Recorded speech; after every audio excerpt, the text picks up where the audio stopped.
Les anuncio el Santo Evangelio según San Lucas. En aquel tiempo se presentó un maestro de la ley y le preguntó a Jesús para ponerlo a prueba: Maestro, ¿qué tengo que hacer para heredar la vida eterna?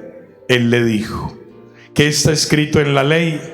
¿Qué lees en ella? Él contestó: amarás al Señor tu Dios con todo tu corazón, con toda tu alma y con todas tus fuerzas y con todo tu ser, y al prójimo como a ti mismo. Él le dijo: bien dicho, haz esto y tendrás la vida. Pero el maestro de la ley, queriéndose justificar, preguntó a Jesús: ¿y quién es mi prójimo? Jesús dijo: un hombre bajaba de Jerusalén a Jericó, cayó en manos de unos bandidos que lo desnudaron, lo molieron a palos y se marcharon dejándolo medio muerto. Por casualidad un sacerdote bajaba por aquel camino y al verlo dio un rodeo y pasó de largo. Y lo mismo hizo un levita que llegó a aquel sitio, al verlo dio un rodeo y pasó de largo. Pero un samaritano que iba de viaje llegó a donde estaba él y al verlo le dio lástima, se le acercó, le vendó las heridas, echándoles aceite y vino, y montándolo en su propia cabalgadura, lo llevó a una posada y lo cuidó. Al día siguiente sacó 2 denarios y dándoselos al posadero le dijo: cuida de él, y lo que gastes de más, yo te lo pagaré a la vuelta. ¿Cuál de estos 3 te parece que se portó como prójimo del que cayó en manos de los bandidos? Él contestó: el que practicó la misericordia con él. Le dijo Jesús: anda, haz tú lo mismo. Palabra del Señor. Querida familia, por las palabras del Santo Evangelio, sean perdonados nuestros pecados. Tomen su asiento, tenga la bondad. Me alegra mucho que estemos aquí. Qué providente el Evangelio que nos dice que un hombre bajaba de Jerusalén a Jericó. Nosotros como parroquia peregrina fuimos ayer a Jericó, Antioquia, al santuario de la Madre Laura, y retornamos. Ese Jericó donde estuvimos, seguramente el nombre es tomado de este Jericó donde el Señor está colocando esta historia y este ejemplo de hoy. Qué bueno que podemos en este domingo hacer como una revisión. Yo quisiera que evaluáramos algo muy importante en nuestra vida espiritual, y es la escucha, ¿cierto? Vamos a pensar en esa palabra, escucha. Y entonces uno empieza a pensar: mi hija que ya no me escucha. En este matrimonio ya no nos escuchamos. A lo mejor en nuestra familia nos hace un poquito más falta la escucha. Qué bonito. Y ese es un verbo muy importante, porque ese verbo es el que el Señor le insiste a su pueblo, que si no hay esa escucha, ese pueblo va a tropezar. Shema Israel, ¿cierto? Escucha la voz del Señor tu Dios, guardando tus preceptos, mandatos, lo que está escrito, y ámale con todo tu corazón y con toda el alma. Entonces, cuando los invito, como en este primer momento, a hacer como esa revisión de la escucha, porque es muy importante en la vida espiritual uno escuchar, porque cuando uno escucha a Dios, supera su religiosidad. Supera su religiosidad. Somos religiosos, obviamente. Decimos que pertenecemos a la religión católica. Somos religiosos porque sabemos, distinguimos o diferenciamos lo que hace parte de nuestra religión, ¿cierto? El familiar testigo de Jehová no viene a nuestra religión, porque él no gusta de la Eucaristía. Mi religión me hace participar de la Eucaristía, por eso somos religiosos. Pero hay que poner mucho cuidado cuando en esa experiencia religiosa no se escucha a Dios. Y eso nos puede llevar como a un desvío, nos puede llevar a un costumbrismo religioso, que después uno piensa que manipula a Dios porque le prende una vela, y en eso hay que ser muy cuidadosos, porque uno sabe, el que va a matar prende una veladora, ¿sí o no? Ustedes lo saben. ¿Acaso los martes no es visitado por tantas personas que van a planear el mal allá en Sabaneta, donde María Auxiliadora? Religiosos que prenden velas sin importar lo que van a hacer después. Antes la religiosidad se convierte como en una capa de magia, como en una experiencia de protección. Entonces, cuando les hablo de esto, es porque enseguida el Evangelio nos va a decir, vea, cuando uno escucha a Dios, entonces uno sabe que tiene una actitud en comunicación con Él, en experiencia formativa personal y obviamente en repercusión de bendición para el entorno. Y entremos como a esa apreciación del Evangelio. Piense que hay un hombre que conoce la ley, un maestro que conoce la ley y le pregunta al Señor: Maestro, ¿qué tengo que hacer para heredar la vida eterna? ¿Cierto? Y Jesús, como lo conoce, por eso recuerden que si alguien conoce el Salmo 138 más que nadie, es el mismo Señor. En el vientre materno, Sarita, en el vientre materno tú me sostenías, ¿cierto? Conocías mis huesos.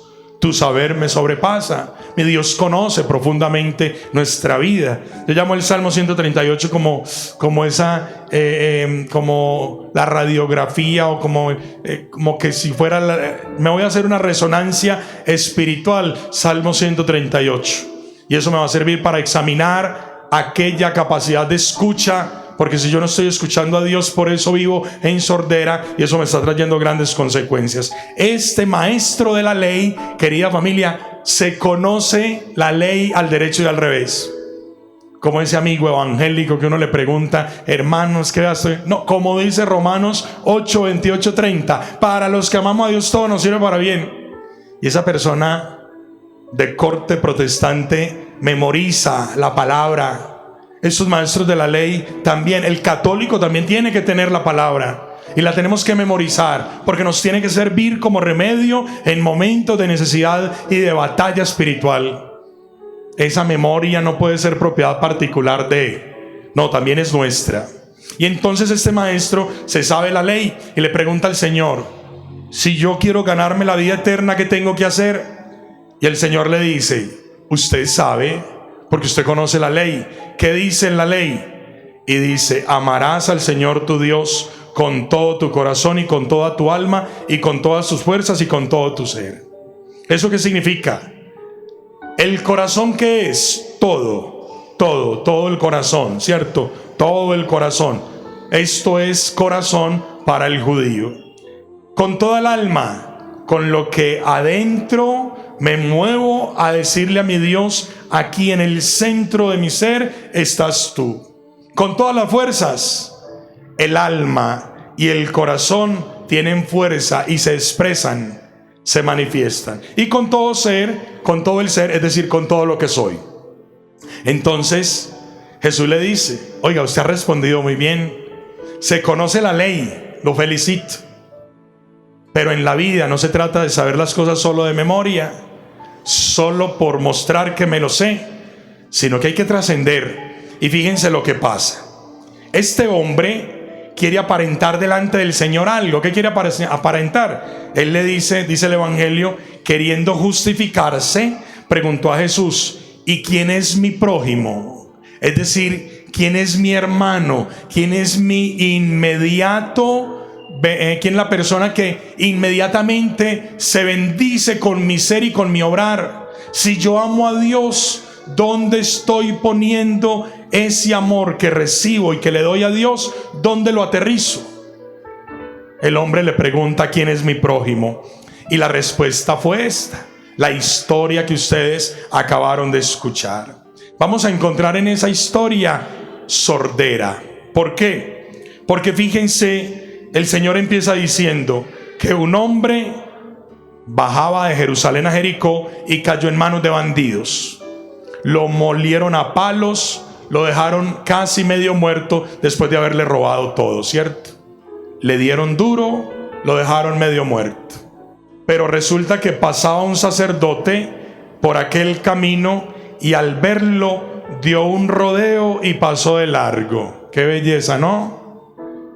El hombre que sirve en las cosas del templo, el hombre que tiene una responsabilidad con los ritos divinos, no se preocupó por el sufrimiento del que estaba ahí apaleado. Dio un rodeo, qué curioso, a ver qué se caería, si alguna joyita, si alguna moneda, qué le quedaría. Como pasa cuando hay desastres, accidentes aéreos, que llega todo el mundo, hacen el saqueo y después reportan. Todo el mundo llega a hacer el rodeo, a ver qué encuentra. Este sacerdote, qué descaro, el sacerdote que servía en el templo, y Jesús lo pone como primero ejemplo. Y seguramente esto fue cierto, porque si Jesús le está respondiendo a ese maestro de la ley, le está queriendo decir: vea, más que conocerse uno la ley, más que servir en el templo, es atender la necesidad del que sufre. Ese es mi prójimo. Y qué curioso que ese sacerdote no escucha a Dios en su corazón. Ese sacerdote cumple con los ritos del templo, mas no cumple con servirle al prójimo que está paleado allá, está cayendo muerto, y sin embargo no tocó el corazón del sacerdote. Esa es una gran muestra de cómo la religiosidad, que se quedan apariencias y no toca el corazón, no compromete con el servicio al otro. Y el segundo ejemplo está en el levita. Pasaba también un levita e hizo lo mismo, ¿no? Dio un rodeo, miró y siguió. Oiga, qué gente tan inhumana. Lo triste es que nosotros nos parezcamos a esa inhumanidad. Esta pandemia generó una insensibilidad impresionante. Generar dolor y pensar que no afectó a nadie. Propiciar malestar y seguir como si nada. Fíjense, el hombre que conoce la ley no sabe lo que Dios le está diciendo al corazón, porque no ha abierto el corazón. Entonces me puedo saber la Biblia de memoria. Y si se llega el momento de ayudar y de auxiliar a alguien, eso importa poco. Jesús con este ejemplo nos dice: si hay que amar a Dios con todo el corazón y al prójimo como a ti mismo, ¿cómo es posible que los de la dignidad en el templo no sean tan dignos de servir al dolor humano? Y el tercer ejemplo está en el samaritano. Pasaba un samaritano y al verlo le dio lástima. Se le acercó, le vendó las heridas, es decir, sintió que Dios estaba sufriendo en esa persona que estaba ahí. Le vendó las heridas, le echó aceite y vino y lo montó en su propia cabalgadura, ¿no? Y encima pagó. ¿Y saben quién hizo eso? Un samaritano. Entre samaritanos y judíos siempre ha habido una distancia, un distanciamiento por guerra, por costumbres, por formas, por raza, en fin. Y ese samaritano sí fue capaz de atender al hombre que estaba sufriendo, lo que no hizo el levita que conoce la ley, ni el sacerdote que sirve allá en el altar del templo. ¿Qué quiso decir Jesús? Jesús lo que quiso decir es que precisamente Dios cuando llega al corazón del hombre, que supera religiosidades. Por eso a mí me parece que más que decir que mi religión es la religión católica, no, mi espiritualidad centrada en la Eucaristía me hace ser un hombre bueno. Mi espiritualidad centrada en la Eucaristía donde he recibido la bendición del matrimonio. Mi espiritualidad tan cristiana, tan llena de luz, tiene que ser salvífica en el entorno donde me encuentre. Qué triste que se diga esa persona que es disque cristiana y no hizo nada, dejó morir, no atendió. No, eso no es lo que enseña el Señor. Por allá una mujer, Jesús le pide agua a una mujer y le dice: ¿cómo tú siendo yo samaritana me dices que te dé beber, sabiendo que entre tu pueblo y el mío no hay paz? Y Jesús le dice: vea, muchachita, si usted conociera el don de Dios y quién es el que le pide de beber. Y Jesús tocó el corazón de esa niña para decirle: más que la guerra, más que el odio, más que la apariencia religiosa del sacerdote, más del que presupone saber la ley. ¿Cuántos pastores, cuántos sacerdotes, cuántos hombres de iglesia, cuántos hombres que manifiestan tener fe, les cuesta hacer una obra de caridad? Bendito sea mi Dios. Cómo es de duro el corazón, incluso del que está ahí en el altar. Por eso tenemos que desmontar religiosidades hipócritas. Tenemos que desmontar religiosidades que no tocan el corazón. Tu vida no puede ser una religiosidad falsa ni hipócrita. Yo no puedo estar comprando a Dios y que dure mi relación con Él lo que dure una vela prendida. Mi relación con Dios tiene que ser con todo el corazón, con toda el alma, con todas las fuerzas, porque esa gracia de Dios envuelve mi vida y me hace instrumento esperanzador. Por eso quiero recordar una vez más que esta Eucaristía ha sido como la única que yo he dicho: bueno, sigamos transmitiéndola. ¿Por qué? Porque por esta Eucaristía salvé mi sacerdocio y pienso que salvé muchas almas. Salvamos el Espíritu Santo y yo y los amigos que hacen posible esta tecnología. ¿Por qué? Porque no nos podía ganar la indiferencia de la pandemia. ¿Cuántos curas se quedaron sin comunidades? ¿Cuántas familias se empobrecieron porque están viviendo solo de la apariencia religiosa, parecidos a ese sacerdote, a ese levita? No, hay que seguir caminando, hay que seguir encontrándonos con ese buen samaritano que conoce nuestras heridas, nuestros dolores y sigue colocando el aceite y el vino que curan. Nuestra religión no puede ser una fachada. Nuestra religión no puede ser simplemente poner el letrerito para decirle al testigo de Jehová: aquí somos católicos, no insista. No, ábrale y dígale: vea, Dios lo bendiga. Le devuelvo una palabra de bendición. Yo sé que esa es su misión, tocarme la puerta y bendecirme con su presencia, pero yo quiero devolverle que la Virgen María lo bendiga y le ayude, y la vida continúa sin odio, sin rencores, sin malestares religiosos. Por eso las religiones no hemos podido con la paz del mundo, porque precisamente hay guerras y Jesús desmonta toda esa guerra religiosa para poner de manifiesto que el hombre, en apariencia enemigo, sí fue capaz de auxiliar al que estaba herido, porque a los otros lo que les importó fue dar un rodeo a ver qué moneda había quedado por ahí para echársela al bolsillo y seguir. Necesitamos gente más espiritual. Nuestra espiritualidad tiene que ser centrada en Cristo, que me amó y se entregó por mí.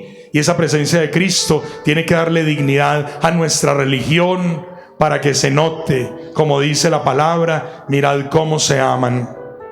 Hermanos, que el Espíritu de Dios pues cuide de nosotros, que el buen samaritano pague esas 2 monedas, que seguirá el dueño de la posada haciendo lo posible por nuestra sanación, y que nosotros, examinando nuestra escucha, nos demos cuenta, a diferencia de aquellos bandidos, que no hay que escuchar el mal ni el impulso maligno a atentar contra la vida del otro, sino por el contrario, a decirle al Señor que en mi escucha tu palabra me bendiga, me edifique y me construya. Vamos a cerrar nuestros ojos y entremos en esta posada llamada Jesús Eucaristía.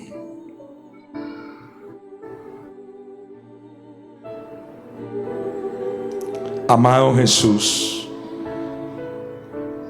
hoy me traes en la cabalgadura de tu Espíritu, tal vez con heridas y tristezas, tal vez molido a palos por los sufrimientos de mi ser, pero hoy me encuentro contigo para que me participes en este momento sanador.